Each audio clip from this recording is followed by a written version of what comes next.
We are live. JT here. Welcome to The Huddle. The Huddle is where I sit down with successful people from the world of sport and coaching. It's to learn more about their journey to greatness. Why do I have these conversations? Because success always leaves clues. I just want to take a moment, whether you are joining us live as we stream into our Facebook community, whether you are watching the replay on YouTube, whether you're listening to the recording on the podcast. Thank you so much for being here with me and my special guest today. And I promise you that you will grab a valuable nugget of wisdom today that will allow you not only to succeed on the football field, but more importantly, to succeed in the game of life. I've been looking forward to chatting with my guest today, my special guest. I've had the opportunity to, watch him when he was playing at Western on the field. And I've been able to see this transition as he's, sort of dove deeper into the world of media and just watching him, become a host, producer, writer, podcaster. And I'm really enthused just to learn more about his journey and to see how he kind of got to where he is. My guest in the huddle today is Donnovan Bennett. How are you today, brother? I'm great. My only issue is you wrote a check that you might not be able to cash. You can't guarantee that people are going to be able to take away something that's going to help them be successful from this, unless you're saying you're going to provide that nugget of wisdom. Because I don't know if it's going to come from me. Okay. Well, I like it. I feel like the lights are on now. It's game time. So I'm bringing my A game, brother. Good. Okay. So, brother, here's before we get started, I'm big on gratitude. I'm big on blessings. I just want to take a moment just to send you some gratitude because I really appreciate you carving out some time. I know you have a lot on your plate right now, so I just really want to send you some gratitude for carving out some time and energy to be here with us today. My pleasure. I'm glad we can make it work, and thank you for asking. That's in itself, a great tribute. So much appreciated. So in the huddle, one thing I always like to remind people is that life is a game and games are supposed to be fun. So I'm curious from you, is there an interesting fact, some may call a quirk, that maybe a lot of people don't know about you that you would feel comfortable sharing with our community? Ooh. There's so many. I'm trying to think of something that's through the lens of life being a game and games being fun. I don't know how interesting or how quirky it is. I guess the community will decide for me. So be kind in the comments. I immerse myself in sports all the time. The vast majority of things, scenarios that run through my head are either related to sports or through the lens of sports. And what I mean by that is, I remember when I was a kid, my grandfather saying, every single assignment that you get somehow related to sports. I had an economics project that I had to do in a presentation for the class in grade 11. And I did it on the Larry Bird exemption of the NBA collective bargaining agreement. And that's how I attacked it. So every essay and project was through the lens of sports. My American history project and presentation to the class was about Tommy Smith and John Carlos and what they did in the 1968 Olympics. My mother would always say, if you were as good at your multiplication tables as you were memorizing stats, you would be straight A student. Well, my multiplication table was as interesting as that's where then I would be as good. And so I'm always thinking about sports, or even looking at life through the lens of sports. I'll give you another example. I was on a panel interview. And so at Rogers, one of the things that we've done recently is we've changed the way that people interview to get jobs at Rogers. So no longer do you just talk to one person in there. The barrier of entry and the key stakeholder, if you go into that next round of interview, It's a panel, and a diverse panel, different age, sensibility, gender, ethnicity. So I was on that panel, and we as a group talked about each candidate. And, when I was talking about a group of candidates for a position that was open, I used the same methodology that football coaches often use when they're evaluating players. And there's different types of players. There are players that you can't win with. So you obviously don't want them on your team. Players that you can win despite. Players that you can win with, and players that you win because of. And so as I looked at the 6 candidates that we looked at, I challenged the group to place each one in one of those buckets. Are they someone that we can not win with? We can win despite of, we can with, or we can win because of. So I say all that to say that everything in my life is through the lens of sport. I look at everything like it's a depth chart in a way, so much so that I go to sleep every night. And this is maybe the quirky part of this answer. I go to sleep every night listening to sports podcasts. I cannot go to sleep without listening. So when I was a kid, they kind of take you to like a therapist. They ask you about your diet and your sleep, and they show you signs and like, what do you see here? I'm like, I don't know, a butterfly, not sure. Did all that testing, and he's at this level for this level for that, this grade level for that. One of the things for me is that like I could never get to sleep. Like the wheels were always turning. So one of the ways I fell in love with sport and the medium and sports broadcasting was, they bought me an alarm clock, and I would listen to the Fan 590 to fall asleep every night. Storm and Norman Rumack, Hammerhead Alert. If you're from Toronto, you understand what that means. And, that's kind of like, that was my white noise sound machine. Like that was the rainfall, listening to sports. And now, I'm probably 25 years removed. It's the same thing. I have to listen to sports to fall asleep, which is a bit awkward when you're sleeping next to a spouse. But yeah, I will set my podcast player to like turn off and like, depending on how tired I am, 5 or 15 or 30 minutes, and I'll throw in an AirPod and I'll play it, and that's how I'll fall asleep. And in the morning, the AirPod is falling out and I'm fast asleep. But I suppose that is a window into a quirky side of me, but also a window into just how I perceive and view life in general. And it's because my methodology, from a young age has always been rooted in sport in some way, shape, or form.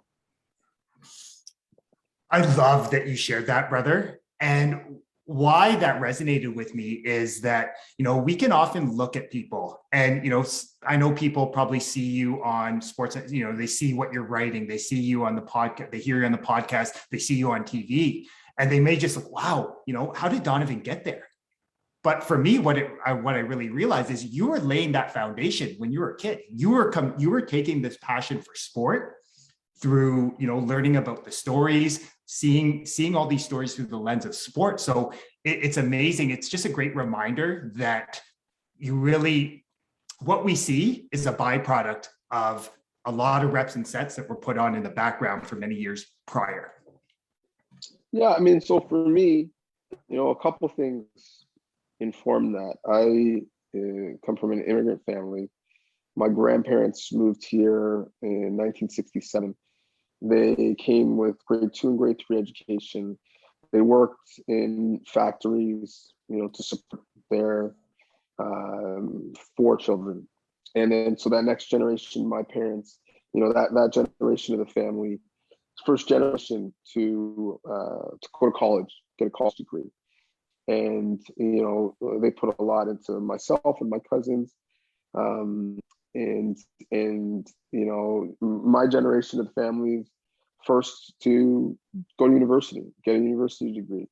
And, as I watched my parents work multiple jobs to support me, my parents worked 2 and 3 jobs, and I watched my grandparents come to this country with nothing and build, not only a life, but a foundation, and, a legacy generationally.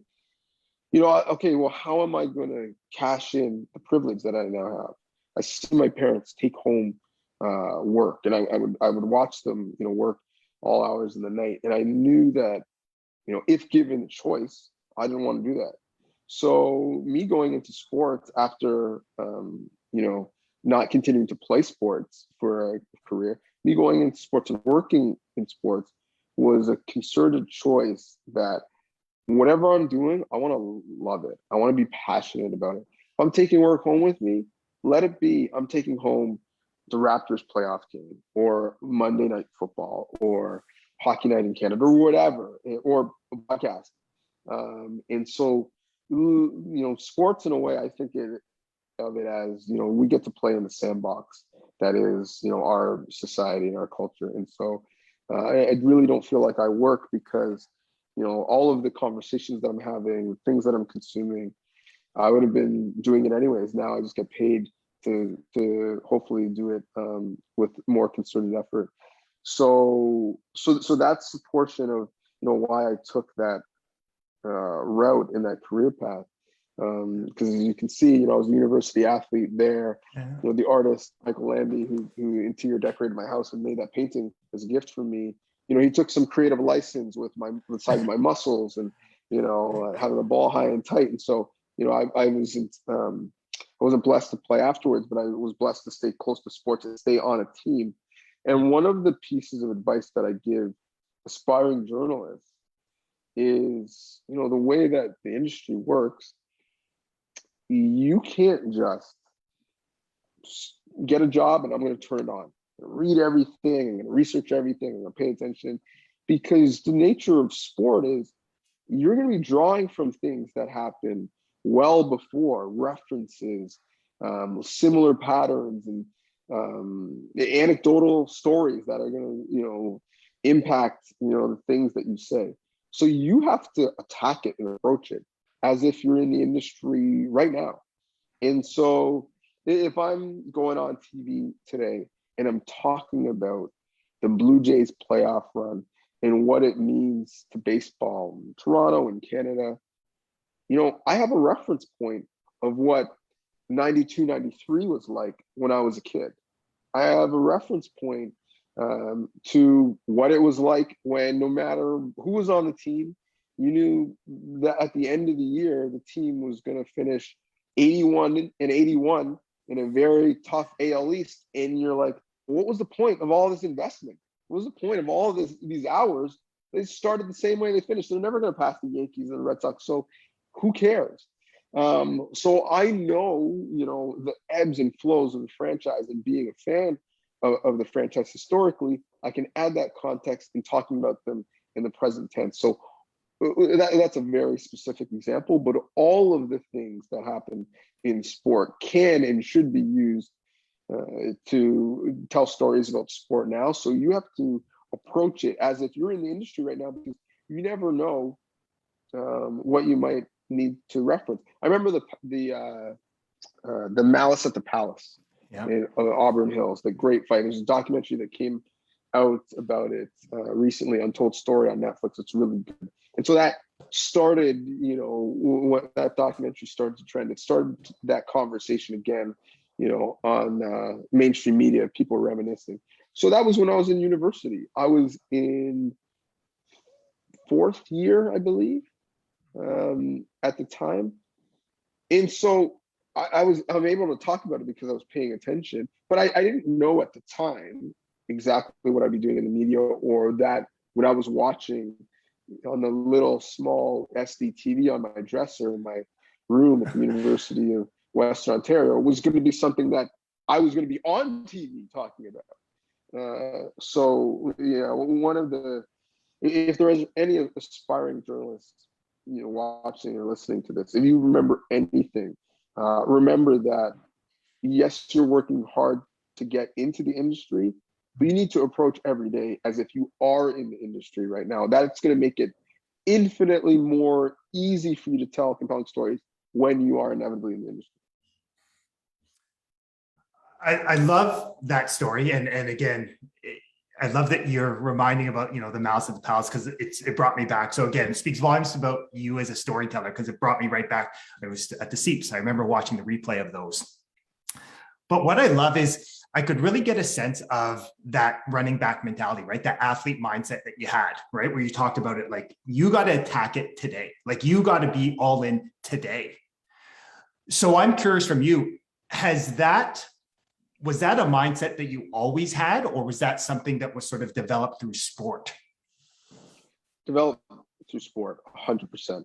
And so I was lucky to be on some good university teams, some good high school teams. But as a running back, you are only as good as your offensive line. You really depend on them in terms of what the ceiling and the floor of your success is going to be. And, you get 5 linemen, you don't recruit them, you don't train them, you don't coach them up, you get them and you benefit from them, or you have to compensate for them.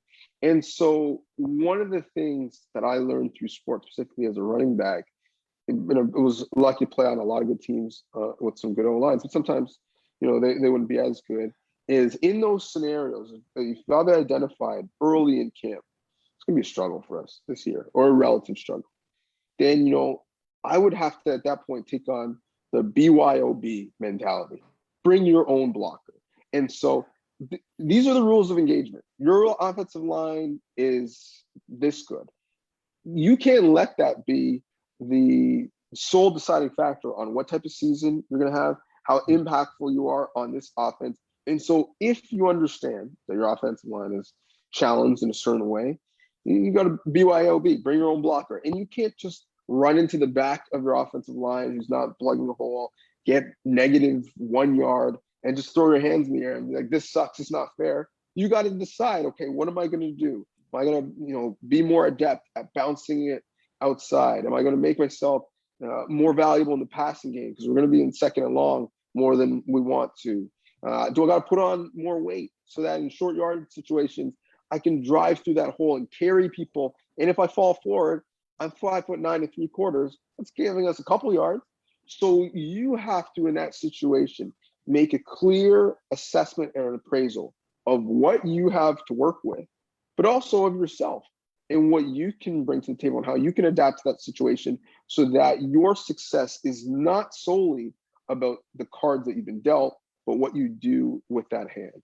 And so, coming into media certainly is very much the same. Coming into media, but really all spaces as a visible minority or someone from an equity deserving group, there's going to be an element of that, of at times acquiescing, at times capitulating, at times code switching, and at times figuring out the ingenuity and the resilience, the sweat equity that you're going to need to survive. I mean, if you really actually want to distill it, that's the same mentality, sports aside, that new Canadians and immigrants need to come to this country and survive. We've long heard the stories of people who were physicians and doctors and lawyers in their native land, and they come here and they're working in the service industry or working construction or driving an Uber throughout the day and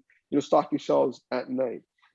They have to figure out how they're going to make the best of the situation and figure out a way to rise to whatever that goal might be. And so, that aspect of sports, of understanding, what my place is, what the situation calls for and needs for, and not using the scenario around me as an excuse, but solely being outcome driven and figure out how to find resolutions is something that I apply to sport. But these things bleed into how I attack my career, how I look at the real estate market, and how I'm going to provide for my family or raise my family. And so it's maybe even to a detriment if it consumes how I think. It's interesting. What I heard from you there is, one of the things that we're programmed and conditioned is to live from the outside in, right? Like you talked about, like your circumstances, your situation, we're sort of led to believe that that is indicative of what's possible. But what I heard from you is you must be the change. You must be the driver of change. You must be the catalyst of change to create the results that you want. Like that's what I really heard from you. Yeah, and I think the other thing is, and self-assessment is, such an important skill in life. And I think the other thing is, oftentimes in the case for me is, you have to make your message.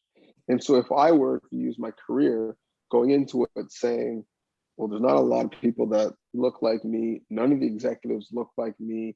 There seems to be very limited, limiting pigeonholed roles for people that look like me.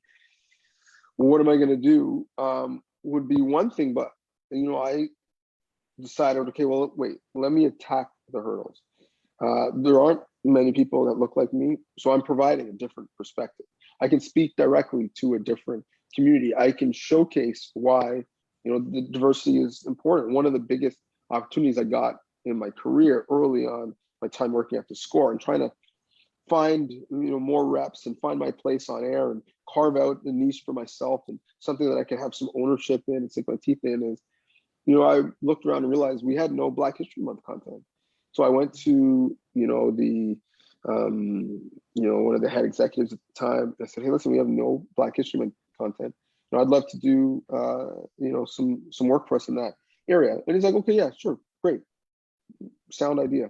Go away and do, one Black History Month feature. I went away and I did 4, one for every month of the week. And that series ended up being nominated for a Gemini, which at the time was what we called the Canadian Screen Award. And so, people are incentivized by, positive, affirmation. Company loves that we're getting applauded for doing this work. I'm providing something that was a void. There's no one doing that work before. We were leaders in the marketplace in terms of doing that type of coverage. So, but it eventually became something that I did. And, next year was not just that we were going to do 4. So how can we support it? How can we put it on the internet? How can we create those 4 and stream them together and make a show out of it? And you do that, you stack those wins up year over year. Now that type of work is a big part of what I do and what people know me to do. And so I initially took, again, what's theoretically something that would work against me, the lack of, diversity in the field, and said, okay, well, let me own that. Let me sit in that. Let me use that to my advantage, both in terms of that's something that's an intrinsic advantage that I have over other people, where I can tell these stories authentically, but also let me use that to my advantage of let me get something else that I'm working on, something else that I can hone my craft on, and let me build my career that way. So I think we all have been blessed with intrinsic advantages. One of the beautiful things about humanity is we're all snowflakes, right? We're all one of ones. Nobody is exactly the same. Even twins, they can be identical, but they have different personalities and sensibilities. And so one of our challenges is figuring out, well, what makes me different? What makes me unique and special? What things have I been blessed with that I can use to my advantage and to the greater good? What do I have that the world needs more of? Let me accentuate that fact, lean into that fact, not be ashamed of how I'm different, but really stand up and be proud of that, use that to my advantage and see that as a strength, all while working on my quote unquote weaknesses and making them strengths over time. And I think that's how you personally improve. And so that's certainly, how I've, approached my career is trying to, in a way, make my message and really lean in to and leverage my intrinsic advantages. I love the simplicity of that message, Donnovan. I love it. Like keep it simple. And yesterday I was listening to your interview with Dane Evans, right? On the day, if anyone's watching this, right? Yesterday was Truth and Reconciliation Day yesterday. And really what caught my attention, I was out for a run and, the endorphins are going. But what I really heard from you was you talked about how can we celebrate, right? And that's one thing I'm really getting from you as we talk here is, no, let's celebrate what makes us unique, right? And so I guess my question is, in your opinion, why is that so important that we learn to celebrate what makes us unique as we move forward, in terms of how we're trying to build more equity, diversity, inclusion in the BIPOC space, with female empowerment? Like, why is it so important in your opinion to celebrate uniqueness?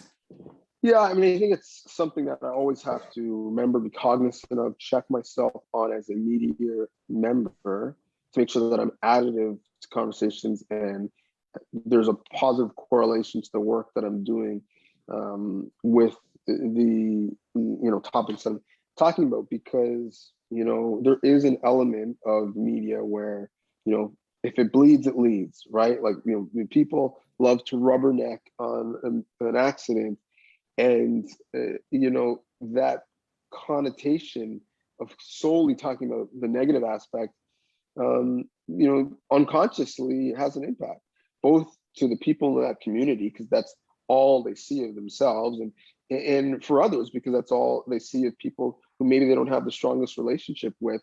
And there is an aspect to some poverty porn in a way where you're solely talking about atrocities and catastrophic things, and that's all you focus on until something terrible happens in another area, and we just lily pad from one catastrophe to another, never fix, never solve that issue.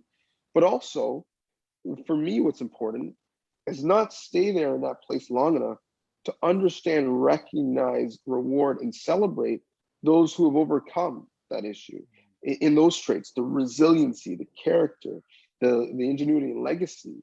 And so for me, one of the things that I really thought about during, the racial reckoning that we had in 2020, and I hope we continue to still have in 2021, was we were talking a lot about anti-Black racism and police brutality. But, I want to hear about Black joy. I want to hear about the stories of people making it through that difficulty and rewarding them for that. And what lessons can we learn from that? And how can others be inspired by that? And so to me, I think, that's part of the conversation that often gets lost. I think we need to balance the coverage in terms of, the Indigenous peoples, that are all across Canada. When you basically drill down what happened to them, their land was stolen, but above that, their language, their culture, their values were stolen. And so why that is a great loss is because their language, their culture, their music, their traditions are so rich, so vibrant. And so if we solely are focused on how devastating what was done to them is, we too are stripping away from the conversation that language, that culture, that music, that value, that tradition. So let's also spend energy talking about that, bringing it back, learning about it, celebrating it, and breathing some life back into it. And so that's why I think, in the conversation you're referencing with Dane Evans, I wanted him to be allowed the space to talk about it, to brag about it a little bit, to celebrate it. And hopefully that piqued the interest of others to say, oh, wow, okay, I want to go to a powwow. Okay, I want to find some Indigenous musicians and artists, and I'm going to add that to my, playlist when I'm having people over, because, that's, to me, what reconciliation looks like, right? After we understand the truth, bringing, some dignity to what was lost, and involving it in our current culture has to be a part of reconciliation as well. I love that you share that. Just on a personal note, Donnovan, I just want to share with you, in our family here, my brother-in-law, he's Indigenous, right? He's half Métis, he's half Cree. And one thing that really came up after that conversation was you do this beautiful job of your ability to ask questions, which prompt people to stop and think, is a beautiful gift. And I just want to acknowledge you for that. And it really caused me to reflect. And I thought, what can I do to be part of the change moving forward? And I thought, you know what I can do? What about just having a simple conversation and learning more with my brother-in-law who's lived it, and really just learn more from him and learn more about Native culture. Because growing up in the GTA, I know you grew up in Markham as well. I don't remember learning a lot of that, right? A lot of the celebration aspect. So I really wanted to thank you on a personal note for prompting me to think about how I can impact change in my own life. That was the first thing. And the second thing, which really came up for me as you were sharing, is I love how you talked about, emotions like fear, right? There's this beautiful book that's called Power versus Force. And, some of those fear emotions that come up, it's forcing. When we try to force things, it's like trying to force a square peg in a round hole. It doesn't work. But I think what I really got from that, listening to you speak today, listening to that conversation with Dane Evans yesterday, was really this thing of power, right? Like, how do we learn from this? How do we grow from this? How do we move forward together? So I, again, wanted to just acknowledge you for seeing the big picture, from coming from a place of power to facilitate stopping and thinking how we can grow together. So again, brother, you do a beautiful job of that. Thank you. Appreciate it. Likewise. Okay. So I'm curious, from your experience, you've been very involved. One thing that I love is one of your former teammates, Coach Faulds, is part of that change. Coach Grant, who I spoke with last week in the huddle. I love this idea of, like, we are one, right? That the OUA is now doing about celebrating uniqueness, celebrating diversity. From your perspective, how do we learn, grow, and move forward together? What, in your opinion, what's the next thing that has to happen for us to really promote more of this "we are one"?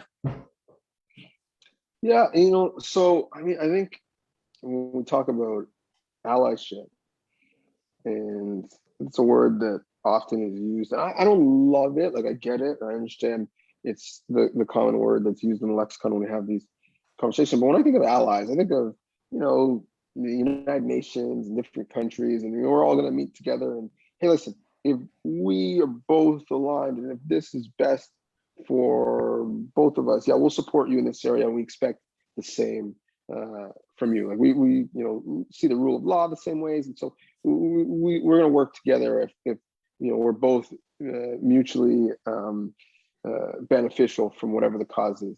And I think in conversations like this, I don't want an ally. I want a teammate. And then going back to my sports perspective, there's going to be things that you're asked to do as a teammate that are not good for you, but are for the betterment of the team.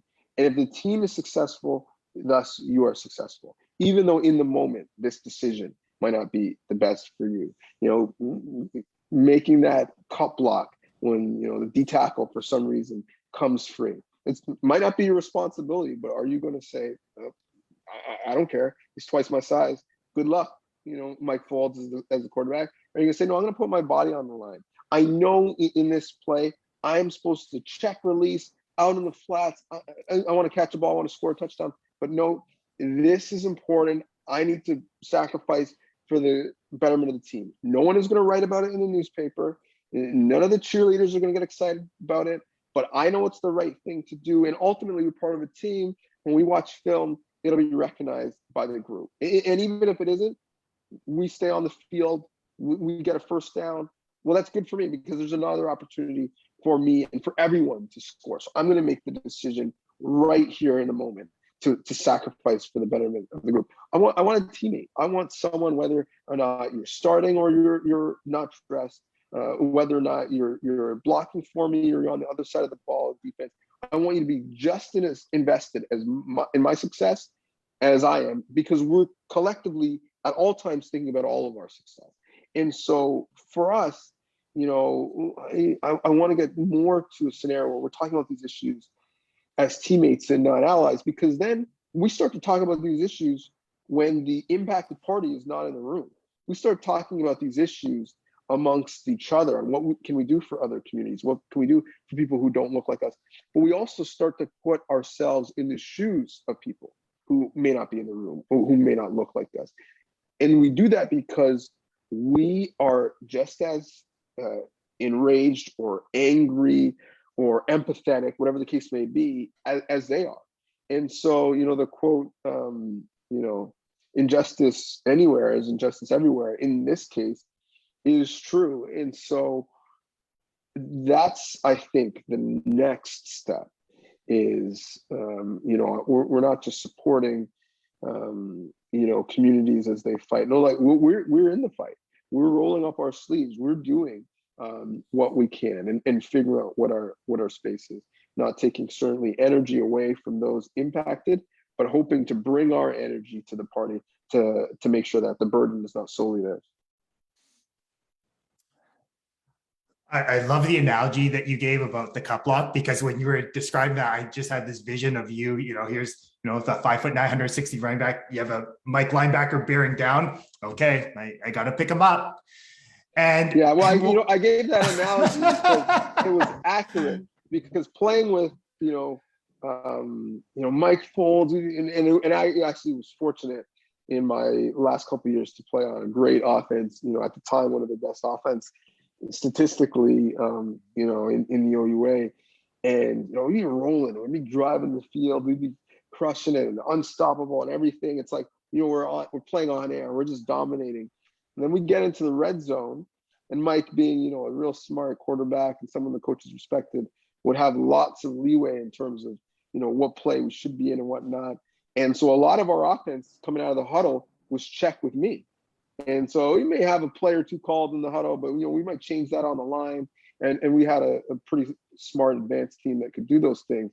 So we're in the red zone, and I'm getting ready, and I'm making sure my gloves look good, my socks are up, because I'm going to score and whatnot. And then we get to the red zone, and there's a little check with me. We're changing the protection, and we're not running anymore. We're throwing it, and all of a sudden, I find myself taking on Yannick Carter on the edge, or Jesse Alexander in the middle. And meanwhile, after I'm peeling myself, my uniform up off the AstroTurf at the time, I'm looking up, and Mike has just thrown the fourth fade pass to Fan Twos in the corner of the end zone. He scores. Everybody's celebrating, cheering.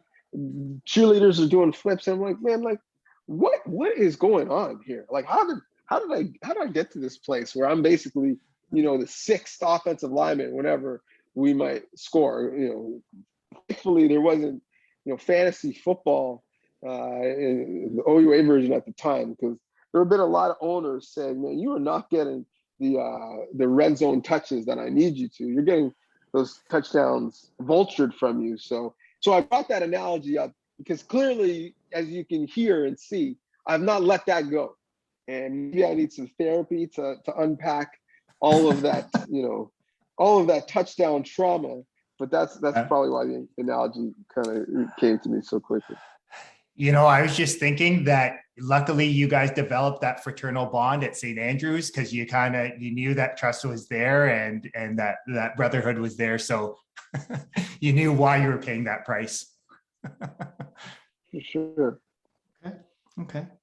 So I'm curious, a question that came up as you were sharing was, to really be a driver of change, to be a catalyst of change, you got to do the uncomfortable things sometimes.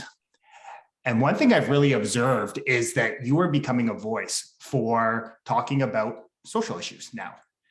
And I've noticed that, sometimes, people want to fire back, right? Social media, I mean, everyone has that idea.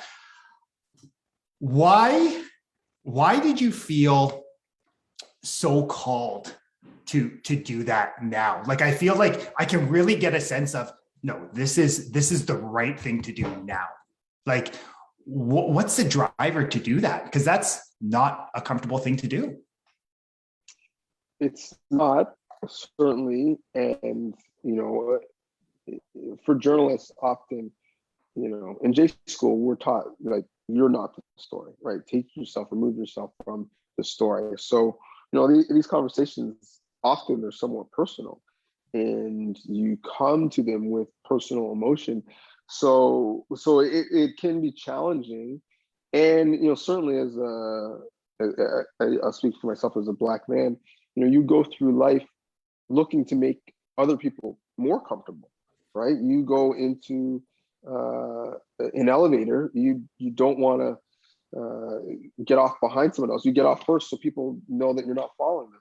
You are in a grocery store, you've got everything in your basket in plain sight to make sure people know you're not stealing, so your hands at 10 and 2 when you're driving. So certainly, when you're covering or writing things that are going to make many people uncomfortable and angry, it goes against that natural nature. I would love to say, what, I set out to do this because I, had this, philanthropic calling, and I wanted to be a driver of change, and I really wanted to make a huge impact. I'd be lying. That's not the case.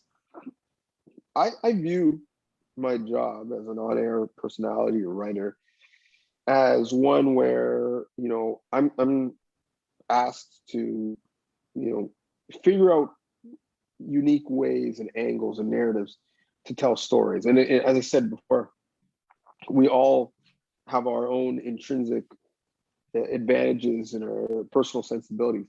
And for me, as much as I think about sports, I allow my food to touch. I don't think about sports separate from music or film or arts or culture or human rights issues or politics. I see them all being intertwined and connected. And so in the very same way that I love to talk about sports relationship to film and music and fashion, in the very same way, if I have an interest and thus feel compelled to talk about sports and its relationship to societal issues, to cultural issues, to human rights issues. So that's really the genesis behind why I tell those types of stories, because I feel like it's something that I can provide my employer, unique and different to some of the other on-air personalities and writers that we have, in my own way. And I'd really be doing a disservice if I didn't pitch those stories and lean into those stories. I think what has happened over time, and many people have said, well, you found your voice on this show. I think, quite frankly, what has happened is I found an audience. If you were to look through my byline, I've been writing about these things and talking about these things for quite a long time. The difference is, one, there's a greater amount of people willing to engage, but two, I think there are more touch points where these topics are related to sports. When the Milwaukee Bucks say we're not playing because of police brutality, you have to talk about it. When Colin Kaepernick says he's taking a knee, you have to talk about it. When Kyrie Irving and Andrew Wiggins are vaccine either hesitant or vaccine deniers, you have to talk about it because it's going to relate to sports. It's going to relate to whether or not they're there for home games. It's going to relate to the amount of money that they're paid and what the NBA PA and the NBA decide is fair. It's going to impact other vaccinated players on those teams and how it impacts that locker room and their rights in terms of how should they be protected. So all of these conversations, I think, are finding bigger and bigger audiences as we all are a little bit more awake to these situations. But I think more and more they're tied to sports because more and more athletes are willing to engage and have these conversations in this era. So I think that's why, you've seen an uptick in the amount that I've covered those types of stories. I appreciate you kind of giving me some insight into what's going on inside your head. And what I love from it, again, it goes back to this idea that one of your gifts is the ability to see things, stories through the sports lens. And really, I love how you prompt people to stop, to think, to be active participants in the game of life, and not just sort of be that passive one. So again, brother, it's a beautiful gift. One thing that really resonated that I'll take away, again, on a personal note, was I saw earlier in the week, you talked about the Raptors and how today was a very special day for some players. Some were, temporarily losing their dream, and that before we judge, stop it. And what it reminded me and why it was impactful was just, again, really remind me on the power of empathy, to really be able to stand in the shoes of someone else. And it was just a great, simple reminder about, just be a great human being, see things through the lens of other people. And that's an important life skill. So thank you for that, brother. Yeah. I mean, I try to, if there was one word I would hope people would use for my coverage of my work or me, it would be empathy or empathetic. I try really to put people, in their humanity first when I'm talking about them, but also put myself in their shoes. And, a great example is let's use the Raptors and covering the Raptors. And, Dwayne Casey would be crushed all the time. Why isn't Jonas Valanciunas playing in the fourth quarter? And, what are these out of balance plays? And is he the right coach and whatnot? And I liked Jonas, thought he should play more. I felt that they shouldn't, at the end of games, go small and capitulate to what other teams, but keep Jonas on the floor and pound him on the other side. But that's my feeling and my sensibility. But what I'm certain about is the person who is most invested in the Raptors having a good fourth quarter is Dwayne Casey. His livelihood depends on it. His reputation depends on it. Every day he wakes up thinking about it. He is privy to much more information than I have. And so whether or not I agree or whether or not I understand, what I surely know is that he, in that role, wants the same thing that I want as a fan in this case, or it has a higher level of yearning and need and wanting for things to go well than I do as a journalist covering the team. So I need to allow him that respect. And although I can be critical, I have to be fair and respectful. And so you'll never, hear me saying, oh, this player's a bum, or he's lazy, or he's washed up, or this coach is an idiot. I as long as, I know that people have gone through a process and coming to their decision, I can disagree, but I would always disagree respectfully. And I think it is, through that empathy. If a player is struggling, no one wants to be better than that player. Trust me. Just because you bet on the team or he's on your fantasy team or you're waiting for the Leafs to end the curse, trust me. The guy who's getting up early every morning, running stairs, changing his diet, getting rid of all trans fats, investing his own money into his body, that person wants to get out of the first round. I trust me, they do. So don't be personal in your attacks, and don't feel personally aggrieved when they don't, reach your expectations, because at the end of the day, they're just humans. Yeah. I love it. It's interesting that you bring up that, don't take things personally, because I've just been reading the 4 Agreements, and that was the chapter I finished off last night, was don't take things personally. So I love that reminder that it's obviously a message I needed to hear today. So thanks, brother. So I'm curious, again, I want to be respectful of your time. One thing I often share is that challenges, obstacles, setbacks are part of the game of life. It's not that we want to expect them, but we just understand that they do pop up from time to time. What is a piece of advice, a suggestion you would offer someone that's maybe going through a difficult time right now that can help them, again, take some action to attack the next play and just create some positive momentum in their life? So, I mean, I'd say two things. I would say, things are never as great as they seem or as bad as they seem. And so I remember, I remember when I was a kid, it'd be in the house, there's like one phone in the house, that to use that phone. And, I'd be talking to friends or talking to girls, and, I'm thinking I'm the man and talking to girls. And my mom was like, I need the phone. And this is like, I remember these are days where the phone is tied to the fax machine. Like it's all through one line.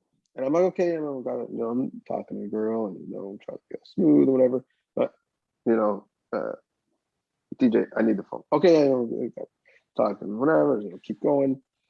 So she picks up, one of the other lines, and said, DJ, you got to go. It's time for your bubble bath now. And I could have died.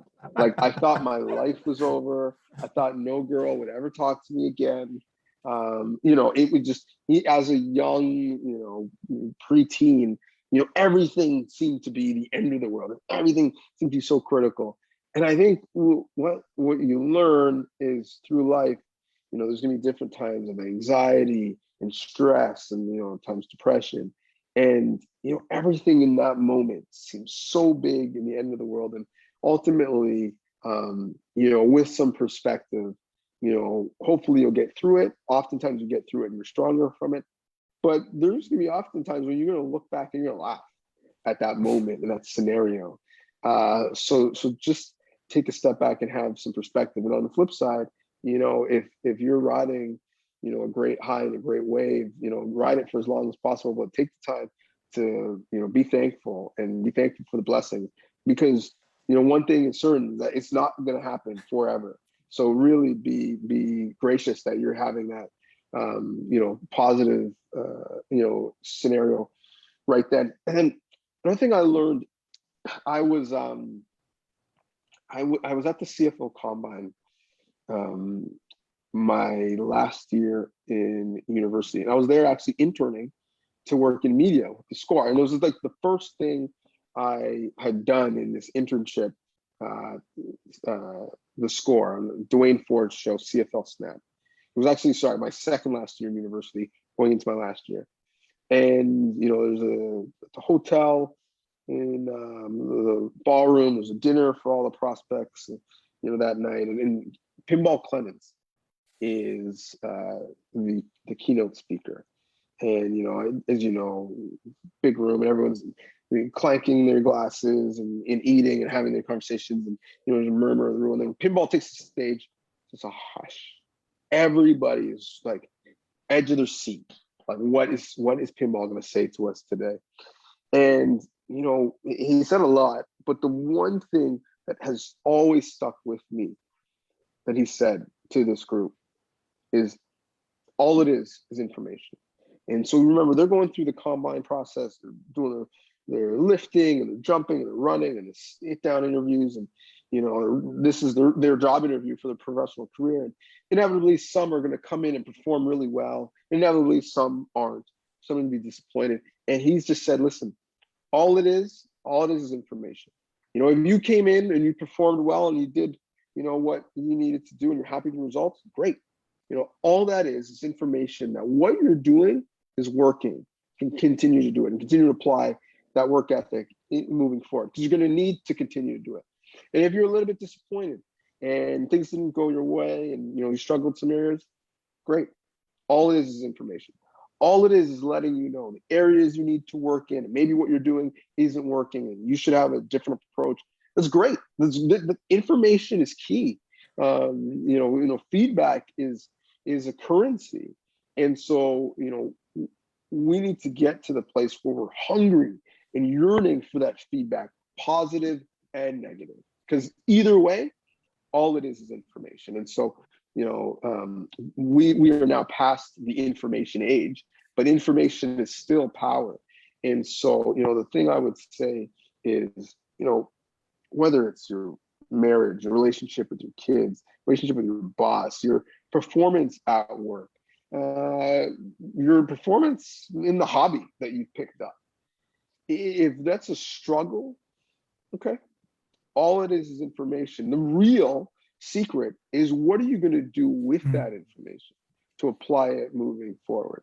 But so that's, I think, the other thing that I think of that helps remove, some of that angst and tension in the situation is like, okay, take a step back. What is this friction telling me? What can I learn from it, and how can I apply it? I love that. I love that power of simplicity, and just a reminder on the power that we unlock when we learn to be more objective. Right? So I love that. So Donnovan, how can we help and support you? What, people that want to follow you on social, what's the best way people can get connected with you and follow what you're up to? Yeah, so certainly what you need to do is go to Sportsnet, go to my author page, open every single article, scroll down to the bottom. I don't even care if you read it. Just all the page views count the same. Scroll down, just keep it in the browser for a while. I really appreciate that. Certainly my family would appreciate that. Every tweet, like, favorite, share. No, in all seriousness, my handle on Instagram and Twitter and Facebook is at Donnovan Bennett. Donnovan is DONNOVANBENNETT. I've got, I'm a Donnovan with two N's in the middle, which is different than most Donnovans, including Donovan Bailey. So often people spell your name wrong, but the benefit is it's a little bit easier to get social media handles. So I was able to get my name in both. So you always look for the wins. But feel free to follow and feel free to interact. I do this, and I was on a call talking to students before this, and one of the questions was, what part of the medium do you like the most? And I said, the one I like the least is writing, because writing is a lonely endeavor. Interviews, you can talk to people, podcasts, you can obviously talk to people. Writing is just you. And so what I love is when people interact with the work. So feel free to tweet me and let me know, good, bad, or indifferent, if you like or agree with what I've said. I'm doing my thing writing for Sportsnet and sportsnet.ca. Frequently, I jump on Tim and Friends, our studio show hosted by Tim McAuliffe, obviously from 5 to 7 on Sportsnet every Tuesday morning at 6:40 a.m. Eastern. So not many of you will be awake, but I join another good friend, Sid Cicero, on breakfast television. Luckily I'm allowed to bounce around, the many different platforms that we have at Rogers, not just Sportsnet, but Rogers Sports and Media. So there's no telling where you'll see me, but if you want to follow me, social media is a good place to start. I love that. And I'll be sure to share the handles on the description, whether it's on the podcast, Facebook, or YouTube. I want to take a moment, Donnovan. I really want to take a moment just to acknowledge you. I want to acknowledge you for the man you are, the great husband, the great dad, right? The great driver of change, but most importantly, the amazing human being you are. One of the things which I've really come to appreciate about you is just your ability to look at things, to objectively look at things, and to really write things through a different lens, to be able to tell story that prompt, deeper thought, and really think about how we can move forward, on that issue. So I really want to thank you, brother, for me personally, because I know a lot of your content has prompted me to do that. And I just want to thank you for being a driver of change in this world. So thank you, brother. Thank you. You said great driver, and before you said of change, I was thinking my wife is about to disagree with that, because she would not say I'm a great driver. But those are really kind words, and when I need to do words of affirmation, I'm no longer going to do that exercise alone. I'm just going to call you and have you say nice things about me. I love it. I love it. Yeah, you call me. I'll always be here to send you some affirmation, some love, brother. So Well, I'll always be here to join you on this platform. So thank you for having me. hey, it's all good. So here's my challenge to you. Donnovan dropped so many valuable nuggets of wisdom. But as we talked about to end this conversation, knowledge is potential power. It's the consistent and focused application of that knowledge that actually creates great results. So take one of those nuggets of wisdom and go apply it to your life today. I look forward to chatting with you next time in the huddle. Have a great rest of your day.